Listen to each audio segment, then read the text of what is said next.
Assalamualaikum warahmatullahi wabarakatuh. Selamat pagi teman-teman Misal Hair TV. Pada kesempatan kali ini saya akan membuat konten tentang contoh-contoh kasus pertanahan yang mungkin suatu saat apabila teman-teman mengalami hal yang sama, apabila menemukan kasus yang sama, atau apabila ingin menanyakan pertimbangan yang sama, semoga konten ini dapat memberikan jawaban atas permasalahan tersebut. Karena saya pikir apa yang saya akan ceritakan ini sangat relevan dengan kehidupan kita sehari-hari. Intinya, jika hal ini terjadi atau akan terjadi, teman-teman punya referensi bagaimana cara untuk menjawab dan menyelesaikannya. Oke, begini contohnya. Ini satu kasus aja ya, nanti akan berkembang dia menjadi beberapa cerita. Kemarin saya pergi ke bengkel, ketemu dengan teman sepermainan. Pertemuan itu dia langsung nyapa, Mas Wahyu, waduh alhamdulillah bisa ketemu secara langsung. Saya ingin konsultasi, meminta pertimbangan kepada Mas Wahyu tentang masalah tanah. Oh iya, gimana Mas, apa yang saya bisa bantu? Coba ceritakan. Dia menceritakan, begini Mas, saya punya seorang teman. Teman saya ini ingin menggadaikan tanahnya ke saya. Dia ingin menyerahkan sertifikat. Nah, dia ingin menyerahkan sertifikat kepada saya sebagai sebuah jaminan. Nah, menurut Mas Wahyu seperti apa? Legalitasnya itu bagaimana? Terus ini aman nggak kira-kira ya? Oke.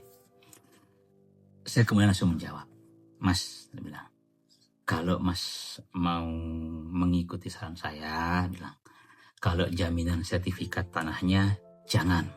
Dia bilang, kalau mungkin jaminannya lain berupa barang, kendaraan seperti mobil atau motor yang bisa Mas gunakan sehari-hari, itu kan mungkin masih bisa kita terima ya. Sekalipun menggadaikan tanah atau sertifikat itu menggunakan surat pernyataan perjanjian yang diatur juga dalam KUH Perdata ya. Kan KUH Perdata pasal 1320 itu menjelaskan bagaimana sah bukti perjanjian keperdataan itu. Ada kesepakatan para pihak, ada kecakapan hukum atau waras lah kalau orang bilang. Objeknya ada dan juga sebabnya karena suatu hal yang halal, itu boleh. Tapi jika dia mengingkari, menyangkal, disebutkan juga di pasal 1875, maka itu tidak dapat dijadikan bukti yang sempurna. Nah, kan kita takut mengantisipasi, walaupun sekarang mungkin dia maksudnya baik, berteman secara akrab, tapi yang namanya masalah tanah, yang namanya masalah harta gono gini, harta benda yang bergerak, tidak bergerak seperti ini, yang bernilai besar, kita tidak pernah tahu hati seseorang. Itu jawaban pertama saya. Terus yang kedua gini, kalau memang harus menggunakan sertifikat tanah sebagai jaminannya, kan, maka tentu dia perlu dibuatkan akte notaril di depan notaris. Akte perjanjian lah. Akte perjanjian antara Anda dengan teman Anda. Tapi begini lagi kalau akte perjanjian notaril itu. Misal Anda menggunakan akte notaril, itu kuat di depan hakim. Misalnya kalau ada permasalahan, itu dijadikan bukti, tidak boleh disangkal lagi tanda tangannya. Cuma kesulitannya itu nanti ketika mengeksekusi, jika ada wan prestasi atau ada yang merasa pihak yang dirugikan, Anda sulit lagi untuk menjualnya dan sebagainya macamnya, karena secara keperdataan sertifikat itu masih punya teman Anda. Jadi begini, sertifikat itu hanya melihat subjek yang terakhir. Misal si A punya tanah, kemudian berpindah tangan ke si B, ke si C, ke si D, si E. Jadi administrasi pertanahan kami itu hanya mengakui bahwa tetap masih si A punya tanah sampai ada perbuatan hukum di depan PPAT untuk membalik nama, baik secara jual beli atau semacamnya. Nah, kembali lagi di kesimpulannya, untuk yang akte notaril memang di pasal 1868 KUH Perdata itu menyebutkan bahwa akte otentik di depan pejabat umum notaris itu memang kuat sekali, tidak bisa disangkal. Namun seperti yang saya bilang tadi, itu akan kesulitan ketika mengeksekusinya. Makanya diwajibkan kalau memang itu mau diagunkan untuk membuatkan akte pembebanan hak tanggungan. Cara yang ketiga itu dengan mendatangi PPAT, berdua dibuatkan akte pembebanan hak tanggungan, kemudian akte pembebanan hak tanggungan tersebut didaftarkan ke kantor pertanahan. Itu sih yang paling aman jika memang pilihannya harus menggadaikan tanah tersebut kayak gitu. Nah, sebagai contoh saya ceritakan dia sebuah ilustrasi, sebuah cerita agar teman ini dapat mengambil ibrohnya, kesimpulannya seperti yang saya katakan. Artinya akan ada keterkaitan apabila dia mengambil langkah seperti ini akan berpotensi menjadi masalah seperti ini. Contoh, di awal-awal saya bertugas di kantor pertanahan Kabupaten Lombok Timur di tahun 2021 dulu, 4 tahun yang lalu, kami kedatangan pemohon seorang ibu-ibu ingin menanyakan informasi tentang tata cara pembuatan sertifikat pengganti karena hilang. Nah, saya jelaskan, Bu, kalau sertifikat hilang ada tata caranya. Syarat formil utamanya itu harus membawa surat keterangan tanda laporan kehilangan dari kepolisian, SKTLK. Namun SKTLK itu juga dibarengi dengan bukti-bukti pendukung. Bukti-bukti pendukung itu seperti apa? Yang pertama, formulir permohonan. Terus yang kedua itu KTP dari subjek yang terakhir, nama terakhir dengan sertifikat kalau masih hidup. Kalau sudah meninggal maka harus dibuktikan dengan surat keterangan waris dan dilengkapi dengan silsilah keluarga, akta kematian, serta kopi KTP semua ahli waris tersebut. Karena ahli waris harus mengetahui kalau sertifikat ini kehilangan, dimohonkan kembali. Terus yang ketiga yang paling penting juga itu ada surat pernyataan yang menyatakan bahwa tanah tersebut tidak dalam sengketa, tidak sedang diagunkan, tidak tumpang tindih. Terus memang dalam keadaan yang baik-baik sajalah yang diketahui oleh kepala desa. Dan yang paling penting juga bukan merupakan aset dari instansi pemerintah yang diketahui oleh kepala desa. Dan terakhir kami juga menambahkan bukti pendukung berupa dipasangnya spanduk di lokasi.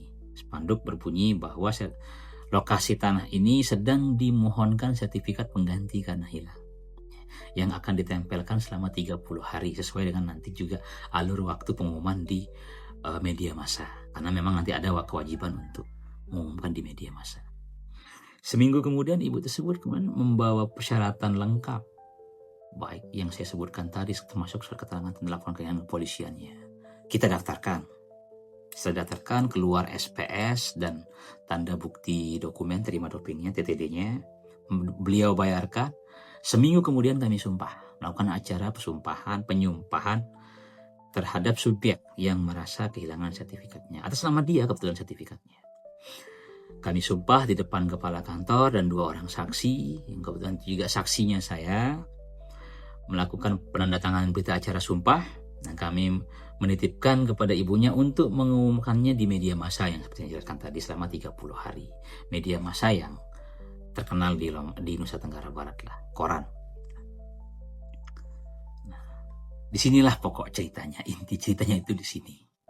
15 hari kemudian, ibu-ibu ini datang ke kantor. Tugas loket menelpon saya, Pak, ini mohon sertifikat pengganti karena hilang yang kemarin Bapak sumpah datang. Saya turun bingung kenapa lagi datang, kan masih proses pengumuman. Kan dia sudah kita jelaskan juga.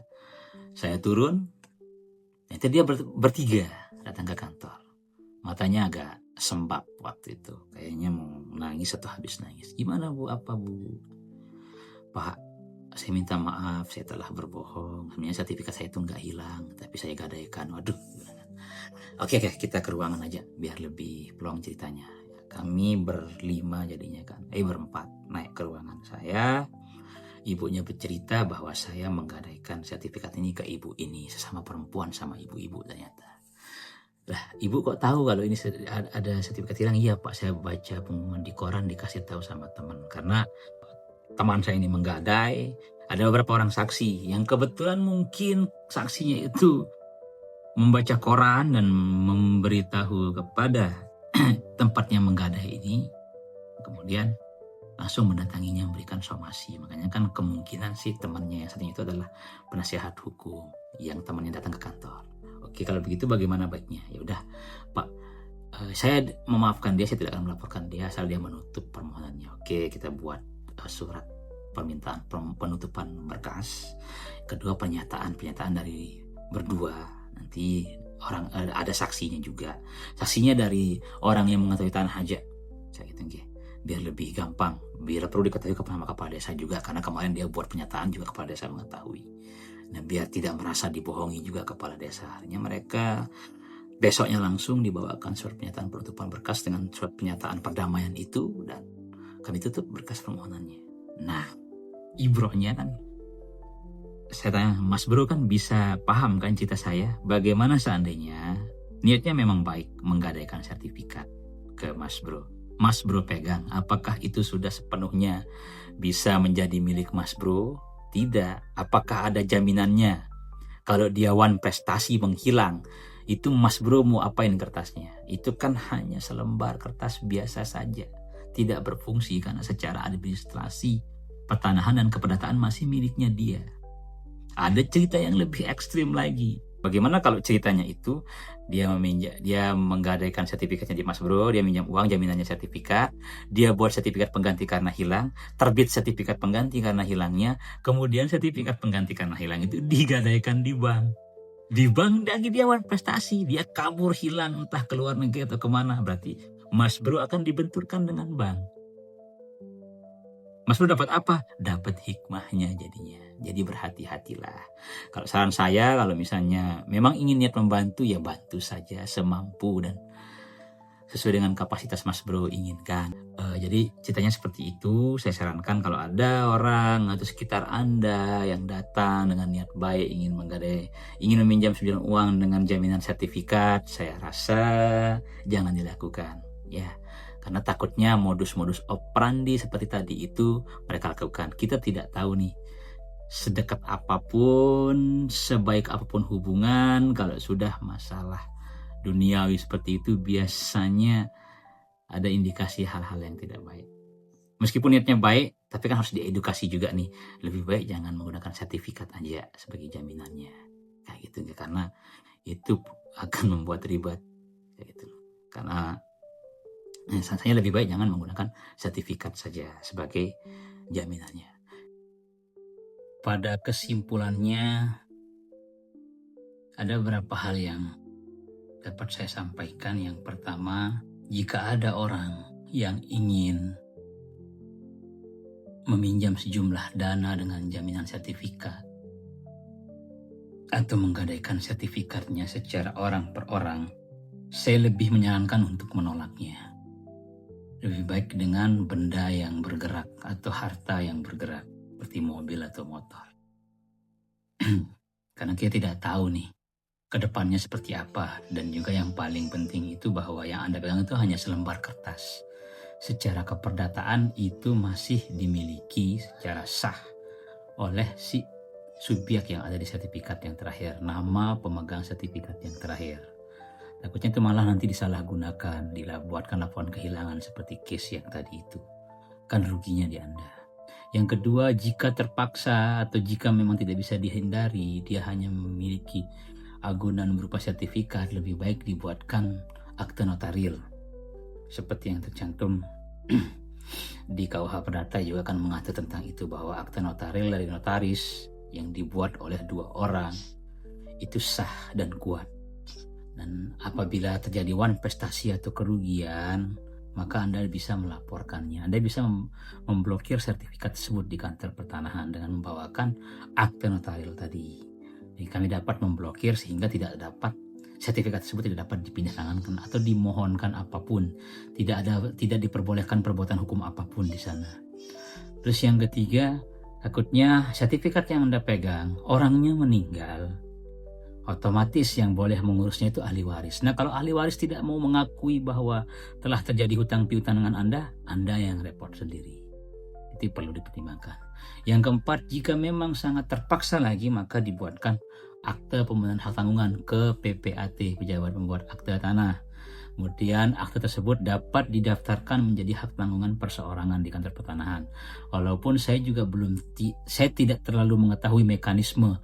Misalnya jika ada terjadi prestasi, bagaimana proses pelelangannya di KPKNL, di kantor lelang. Saya belum paham. Nanti mungkin ada orang lain yang bisa menjelaskan lebih detail permasalahan tersebut. Yang kelima, uang Anda harus jaga. Memang memberikan bantuan kepada saudara, kepada teman itu adalah perbuatan yang mulia. Tapi kadang hal itu harus Anda batasi. Batasannya seperti apa Anda yang lebih mengetahui dan memahaminya. Jadi berhati-hati jika ada modus seperti itu, jangan sampai terjadi. Jangan sampai sudah kadung terjadi. Kalaupun sudah kadung terjadi, Anda sekarang mungkin punya sedikit solusi atau mungkin sedikit trik cara bagaimana cara mendapatkan penyelesaian permasalahan. Oke, mungkin cukup ya. Nanti jika ada kasus-kasus pertanahan lainnya yang bisa kita diskusikan, bisa tulis di komentar aja. Bisa di-share jika ini bermanfaat. Kayak gitu, nggak bisa di-subscribe juga jika channel ini bermanfaat. Itu saja dari saya. Saya Wahyu Safar Mulyandi, staf di kantor Pertanahan Kabupaten Lombok Utara sekarang. Semoga permasalahan-permasalahan seperti ini tidak terjadi di sekitar kita, ataupun kalau terjadi kita lebih aware dan mengantisipasi bagaimana cara mendapatkan solusi dan penyelesaian permasalahannya. Assalamualaikum warahmatullahi wabarakatuh.